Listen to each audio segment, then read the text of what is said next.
Hello everyone, welcome to our channel Take Afro. Hope you all are doing great. So today I'm going to show you how to use Discord on iPhone.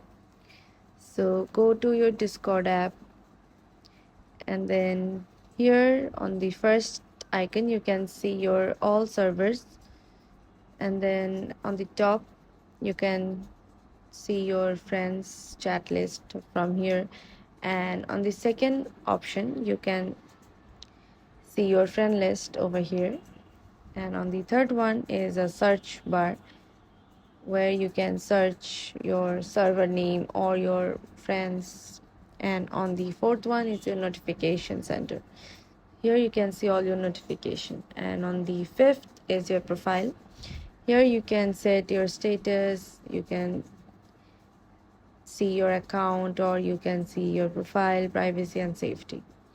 So this is how you can use your Discord. So yeah, thanks for watching. Hope this video helps you. Don't forget to subscribe to our channel, and don't forget to hit the bell icon button. See you in the next video. Bye bye.